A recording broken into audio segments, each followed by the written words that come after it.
আসসালামু আলাইকুম সবাইকে। ডিজিটাল মিন্টু চ্যানেলে আপনাকে স্বাগতম। আজকে আমি আপনাদের দেখাবো আপনি কিভাবে ট্রেডমার্ক চেক করবেন বা চেক করার পদ্ধতিটা কি। সো এর জন্য আমি চলে যাচ্ছি ট্রেডমার্ক চেক গুগলে। এখানে ট্রেডমার্ক চেক অপশনে দেখবেন যেটা হচ্ছে যদি আপনার অ্যামাজন কেডিপি বা মার্চ বাই অ্যামাজন বা অন্য কোনো বিদেশি প্ল্যাটফর্মে থেকে থাকে কোনো আপনার প্রোডাক্ট, সেক্ষেত্রে আপনার ট্রেডমার্কটা অনেক বড় একটা ব্যাপার। কারণ ট্রেডমার্কের জন্য দেখা গেছে যে আপনার প্রোডাক্টটা ডিলিট বা ডিঅ্যাক্টিভ হয়ে যেতে পারে সেই ওয়েবসাইট থেকে। সো আমি চলে গেলাম uspto.gov। এখানে মোটামুটি আপনার সব ধরনের প্রোডাক্টই রেজিস্টার্ড থাকে, এটা ইউএস এর পেটেন্ট করা। সো এখান থেকে যদি আপনি চেক করেন আপনার প্রোডাক্টটা, তাহলে আপনি মোটামুটি নিশ্চিত হতে পারবেন যে এটার সাথে আপনার অ্যামাজনের কোনো পলিসির সাথে বা টি পাবলিক এ ধরনের মার্চেন্ডাইজ সাইটগুলোতে যদি অ্যাকাউন্ট থাকে, তাহলে ট্রেডমার্ক ইস্যুগুলি খুব বড় একটা ইস্যু হয়ে দাঁড়ায়। অনেক সময় দেখা যায় যে অ্যাকাউন্টটাও সাসপেন্ড হয়ে যায়। সেক্ষেত্রে আমি চলে যাব এখানে ট্রেডমার্ক ইলেকট্রনিক সার্চ সিস্টেমে। এখান থেকে দেখবেন select search option, basic word mark search, word and design mark search, word and allow design mark search. First যে অপশনটা সেটা চুজ করব আমরা ফর নিউ ইউজারের জন্য। এটা হচ্ছে মেইনলি আমাদের টুল। এখানে দেখা যাচ্ছে যে লাইভ অর ডেট, এটাই হচ্ছে মেইন ইস্যু। কোন ট্রেডমার্কটা যদি লাইভ থাকে তার মানে হচ্ছে এখনো কিন্তু ওই যে ওয়ার্ডটা বা নামটা আপনি ইউজ করবেন সেটা ট্রেডমার্ক এখনো ভ্যালিড আছে। সো আপনি তাহলে ওই নামটা ইউজ করতে পারবেন না। যদি এটা ডেড আসে তাহলে যেটা হবে সেটা হচ্ছে যে ওইটা নামটা এখন আর ভ্যালিড নাই, আপনি চাইলে এটা ইউজ করতে পারবেন না। সো আমি যে কোনো একটা রেপুটেড নাম দিয়ে সার্চ করছি, সাপোজ ডিজনি।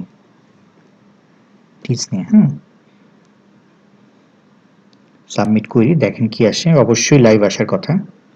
এই যে দেখেন ডিজনি লাইভ, এবং ওদের সিরিয়াল নাম্বারটাও দিয়ে দিয়েছে। সো এখানে দেখালাম আমি লাইভ অপশনটা। আমি আবার ব্যাকে চলে যাচ্ছি। এখন যে কোনো একটা অ্যামাজন থেকে আমি একটা প্রোডাক্ট চুজ করি। এটা অ্যামাজনের ওয়েবসাইট। ধরুন আমি এই বুকটা চেক করব যে এটা ট্রেডমার্ক আছে কিনা।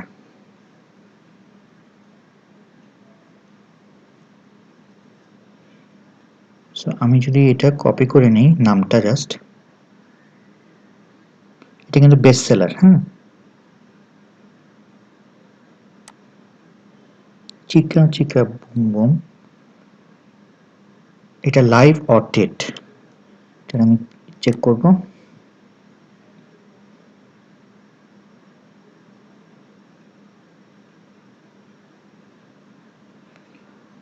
বুম চিকা বুম চিকা বুম চিকা চিকা, এই যে পেলাম চিকা চিকা বুম বুম, দেখেন এটা ডেট। সো এখানে যদি আপনি চিকা চিকা বুম বুম যে নামটা আছে সেটা দিয়ে যদি আপনি একটা বই আপলোড করেন অ্যামাজনে, বা হচ্ছে একটা টি শার্ট আপলোড করেন হচ্ছে কি অ্যামাজনে, মার্চ বাই অ্যামাজনে, তাহলে কিন্তু সেটা এখন নিয়ে নিবে। কোনো ধরনের কোনো কপিরাইট ইস্যু বা নামের উপরে কোনো ধরনের যে ইটা থাকে যে আপনার অ্যাকাউন্ট সাসপেন্ড হয়ে যায় বা এরকম হয়ে যায়, সেক্ষেত্রে এটা হবে না, কারণ এটা ডেট আছে। কিন্তু আপনি যদি বুম চিকা বুম এটি ইউজ করেন তাহলে কিন্তু আপনার কপিরাইট ইস্যু হবে। তারপরে হচ্ছে সাপোজ বুম চিকা বাইটস, এটা করলেও কিন্তু আপনার কপিরাইট ইস্যু হচ্ছে। ঠিক আছে। সো এই লিঙ্কটা আমি আপনাদের ডেসক্রিপশনে দিয়ে দিব, যেটা থেকে আপনি চেক করতে পারবেন। ঠিক আছে। আর আরেকটা ওয়েবসাইট আমি দিচ্ছি, যেখান থেকেও আপনি চাইলে ট্রেডমার্কটা চেক করতে পারবেন, সেটা হচ্ছে ট্রেডমার্কিয়া। ট্রেডমার্কিয়া।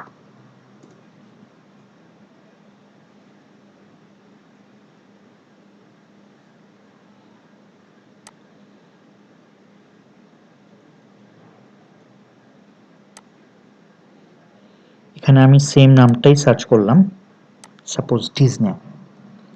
ডিজনি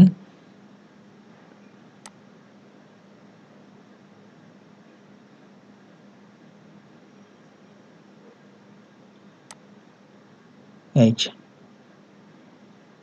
শুধু এটা, এখানে তিনটা অপশন পাবেন, লাইভ, ডেট, ফেমাস। মানে হচ্ছে ফেমাস বলতে হচ্ছে ডিজনি হচ্ছে কি তো লাইভ আছেই, সাথে আবার এই যে রেজিস্টার্ড, কবে রেজিস্টার্ড হয়েছে সেটাও ডেটটা দিয়ে দিয়েছে, যে কবে রেজিস্টার্ড হয়েছে এবং কবে আবার রিনিউ হয়েছে। সো এটা রেজিস্টার্ড হয়েছে অনেক আগেই এবং এটা রিনিউড করেছে হচ্ছে 11/9/2021-এ। ঠিক আছে, সো এটা ফেমাস।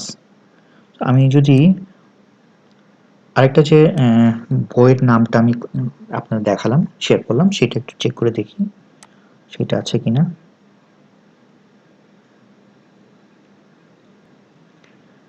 দেখুন এখানে কিন্তু সব গ্রিন, মানে হচ্ছে এটা কিন্তু ফেমাস না। আর চিকা চিকা বুম বুম আমি বলেছিলাম, কিন্তু দেখেন বুম চিকা পপ, এটা রেজিস্টার্ড আছে বুম চিকা পপ, বুম চিকা পপ, এরপরটা বুম চিকা পপ, এরপরটা বুম চিকা পপ, বাট এটা কিন্তু নেই। চিকা চিকা বুম বুম এটা কিন্তু নেই। তার মানে হচ্ছে আপনি ধরতে পারেন যে এটাও এখানে ডেট। সো আজকে ভিডিওটি যদি আপনাদের ভালো লেগে থাকে তাহলে অবশ্যই লাইক বা কমেন্ট করবেন এবং আমাদের চ্যানেলটি সাবস্ক্রাইব করবেন। সবাইকে ধন্যবাদ সাথে থাকার জন্য।